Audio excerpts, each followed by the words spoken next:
Salam sejahtera, terima kasih karena bersama dengan saya di Nazlin Unity Channel. Persoalan mudah petang ini ialah, adakah Muhyiddin Yassin akan dipecat daripada jawatan pengerusi Perikatan Nasional? Ramai yang mula menyatakan kekecewaan terhadap Muhyiddin. Mereka kata Muhyiddin tidak dapat membawa impak yang besar terhadap Perikatan Nasional. Kepimpinannya tidak menyerlah berbanding beberapa pemimpin lain dalam Perikatan Nasional, seperti Hamzah Zainuddin dan Taqiyuddin Hasan. Ada yang melihat suara kuat dalam Perikatan Nasional lebih kepada PAS dan juga pemimpin-pemimpin bersatu selain Muhyiddin Yassin. Ada juga yang kata kaki Muhyiddin Yassin atau cai Muhyiddin Yassin dalam Perikatan Nasional sudah mula meninggalkan beliau. Adakah kebenaran bahwa Muhyiddin Yassin akan dipecat dan digantikan oleh orang lain sebagai pengerusi? Hari ini hampir sah. Walaupun belum ada apa pengesahan, tetapi sudah ada mula bibit-bibit yang mungkin akan menyebabkan Muhyiddin Yassin terlepas jawatan itu. Ditambah lagi, kesnya berkaitan dengan kes jana wibawa di mahkamah kini mula menjadi panas semula apabila perbicaraannya kini akan dimulakan tidak lama lagi. Ianya disebut sebagai menjadi beban kepada Perikatan Nasional. Selain itu ada juga yang menjangkakan Perikatan Nasional akan lebih dikuasai oleh PAS selepas ini.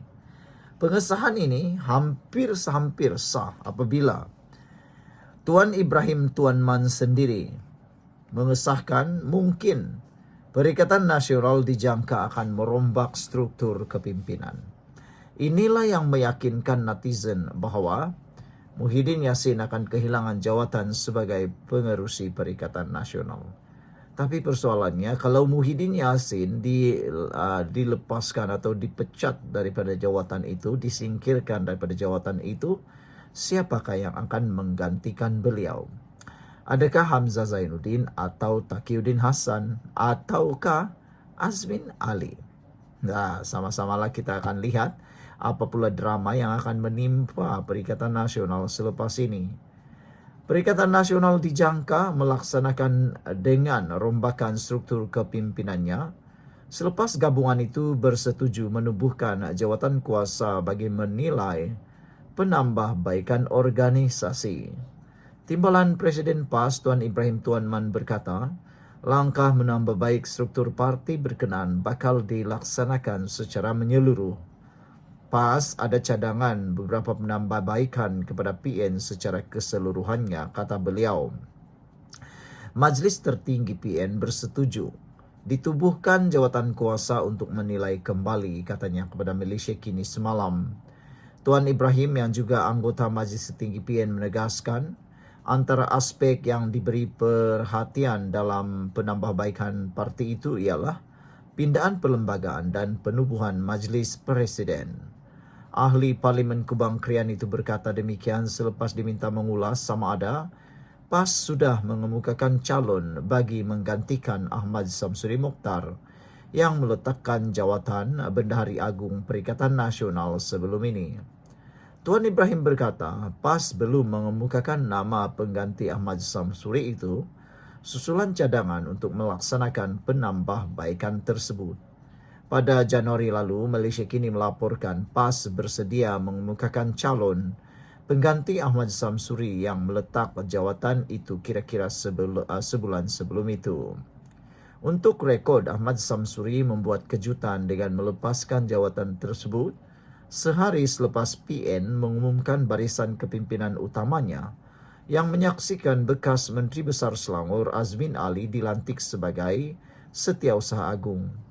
Pelantikan Azmin itu sekaligus menepikan cadangan pemuda PAS agar Setiausaha Agung mereka, Taqiyuddin Hasan, dilantik ke jawatan tersebut yang dikosongkan Hamzah Zainuddin. Hamzah dipilih sebagai timbalan Presiden PN merangkap timbalan Presiden Bersatu. Susulan peletakan jawatan tersebut, Ahmad Samsuri yang juga Menteri Besar Terengganu sehingga hari ini tidak memberikan alasan lanjut berhubung tindakannya itu.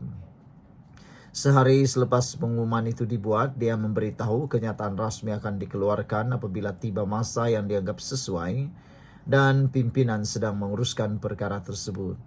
Ahmad Samsuri turut berkata, orang ramai boleh membuat tafsiran mengenai keputusannya meletakkan jawatan itu dengan membaca petikan kata-kata legenda bola keranjang Amerika Syarikat Kareem Abdul-Jabbar. Pada 12 Disember lalu, Ahmad Samsuri memuat naik hantaran di media sosial dengan memetik kata-kata Kareem. Saya cuba melakukan perkara yang betul pada masa yang sesuai, yang mungkin hanya perkara kecil, tetapi pada kebiasaannya akan membezakan antara menang dan kalah. Ditanya sama ada berlaku perubahan dalam struktur kepimpinan Perikatan Nasional, Tuan Ibrahim semalam memberikan gambaran ada cadangan dibuat ke arah itu.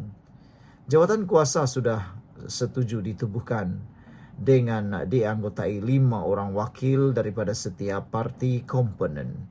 Saya fikir ada kemungkinan berlaku perubahan kepimpinan sebab cadangan itu juga melibatkan pindaan perlembagaan PN, katanya. Bagaimanapun, bekas Menteri Alam Sekitar dan Air itu tidak mengulas lanjut sejauh mana rombakan kepimpinan Perikatan Nasional itu akan berlaku. Saudara-saudara sekalian, ada 2 persoalan atau 3 persoalan penting yang harus diteliti di dalam pengesahan oleh Tuan Ibrahim Tuan Man ini. Yang pertama, adakah Muhyiddin Yassin akan tersisih daripada jawatan beliau sebagai Presiden Perikatan Nasional?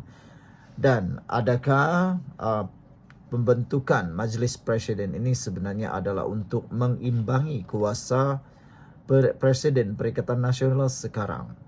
Dan kedua, kalau betul Muhyiddin Yassin disingkirkan daripada jawatan beliau, siapakah yang agak-agak berpotensi menggantikan Muhyiddin Yassin sebagai Presiden Parti Perikatan Nasional?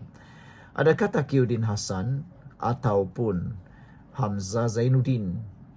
Ketiga, kalau tidak ada berlaku apa perubahan yang seperti dicadangkan oleh PAS, adakah PAS akan merajuk lalu meninggalkan Perikatan Nasional? Yang menjadi kerisauan ialah, mungkinkah Perikatan Nasional akan berkubur seperti mana Muafakat Nasional sebelum ini, yang mana telah pun berkubur akibat daripada kegolojohan PAS berkahwin ataupun bermain 2 kolam apabila bersama dengan PAS bersatu dalam Perikatan Nasional dan pada masa sama pula bersama lagi dengan UMNO. Sekian untuk kali ini, jangan lupa tinggalkan komen Anda.